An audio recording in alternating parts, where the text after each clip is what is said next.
विद्यार्थियों, आज हम जो रीट में टॉपिक दे रखा है बल, उसके बारे में अध्ययन करेंगे। और ये कक्षा 8 की किताब में भी, एनसीईआरटी की बुक है उसमें भी दे रखा है।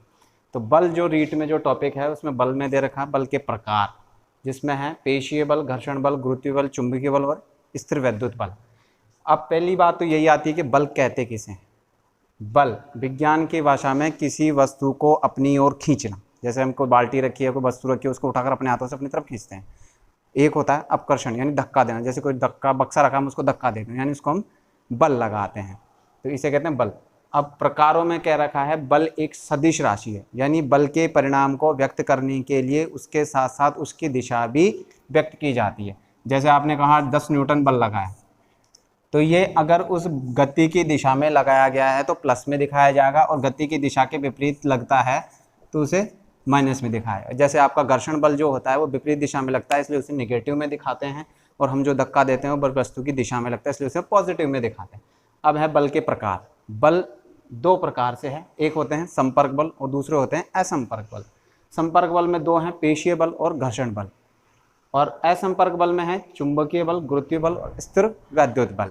अब बात आती है संपर्क बल कहते किसे हैं।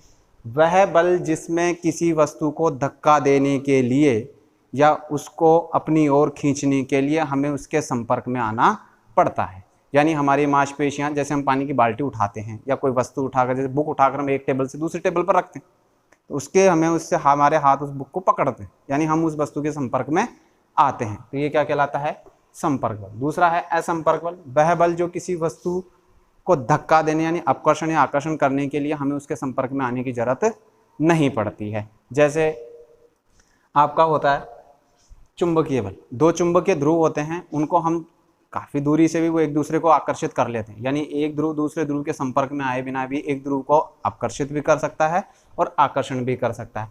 गुरुत्वीय बल है, पृथ्वी और चंद्रमा हैं, दोनों एक दूसरे को गुरुत्वीय बल से अपनी ओर खींच रहे हैं, लेकिन एक दूसरे के संपर्क में आए बिना एक दूसरे के मध्य वो बल लग रहा है, तो ये है असंपर्क बल। अब पेशीय जो आपके संपर्क बल हैं उसमें पहला है पेशीय बल। अब पेशीय बल कहते किसे हैं। वह बल जिसमें मानव की मांसपेशियां या किसी जीव की मांसपेशियों का उपयोग किसी वस्तु पर बल लगाने में किया जाता है। जैसे अब कोई बाल्टी है, कुएं से पानी से बाल्टी बाहर निकालनी, तो हम उस रस्सी को उस बाल्टी से बांधते हैं और उस बाल्टी को हम रस्सी से खींचते हैं, यानी हमारी मांसपेशियों द्वारा उस रस्सी पर बल लगाया जा रहा है, जिससे कुएं से पानी की बाल्टी बाहर आ रही है। आपने देखा होगा बैलगाड़ियों में बैल को लगाया जाता है, तो बैल को जो है उसकी मांसपेशियों में द्वारा उस पर बैलगाड़ी पर बल लगाया जाता है और बैल उसको खींचता है, तो ये है पेशीय बल। जिस प्रकार दो लड़कियां हैं, हम जब चक्कर खाते हैं, घूमते हैं, दोनों एक दूसरे को हाथ से पकड़ के दूसरे को खींचती है, तो एक दूसरे पर पेशियों का बल लगाती हैं। इसके बाद में है आपका घर्षण बल। घर्षण बल आपने देखा होगा बहुत लंबे टाइम तक, या हम 2-4 महीने जब चप्पल जूते पहन लेते हैं तो वो चप्पल जूतों की घिस जाते हैं। क्यों घिस जाते हैं? क्योंकि हम जिस रोड पर चलते हैं या जिस फर्श पर चलते हैं, उस फर्श और हमारे जूते चप्पलों के बीच में घर्षण बल लगता है। घर्षण बल हमेशा हम जिधर फोर्स लगाते हैं, जिधर चलते हैं, उससे विपरीत दिशा में लगता है। घर्षण बल दो सतहों के मध्य लगता है। जब तक दो सतह नहीं होगी तब तक उनके मध्य घर्षण बल नहीं लगेगा। घर्षण बल हानिकारक भी है और लाभदायक भी है। हानिकारक यह है कि जैसे गाड़ियों के जो गियर होते हैं वो घर्षण बल के कारण घिस जाते हैं, और लाभदायक इसलिए अगर घर्षण बल नहीं होता तो कोई वस्तु एक बार गतिमान हो जाती तो वो निरंतर गतिमान ही नहीं रहती। जैसे आपने फुटबॉल को मार दी लात, तो अब उसमें पृथ्वी के साथ में उसका घर्षण बल नहीं होता तो वो रुकती ही नहीं, निरंतर चलती रहती। अब घर्षण को कम करने के लिए स्नेहक का उपयोग किया जाता है, यानी ग्रीस ऑयल्स जो लगाए जाते हैं वो स्नेहक हैं। इसके बाद में है आपका असंपर्क बल, यानी बिना सतह के संपर्क में आए लगने वाला बल। इसमें है गुरुत्वीय बल।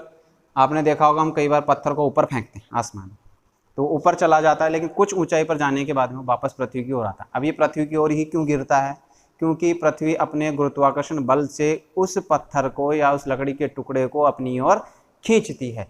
तो पृथ्वी के जो आकाशीय पिंड हैं उनके मध्य लगने वाला बल गुरुत्वाकर्षण बल कहलाता है या गुरुत्वीय बल कहलाता है। इसी बल के कारण संपूर्ण सौरमंडल के ग्रह अपनी नियत कक्षाओं में चक्कर लगा रहे हैं। इसके बाद में है चुंबकीय बल, यानी चुंबकीय ध्रुवों के मध्य लगने वाला बल।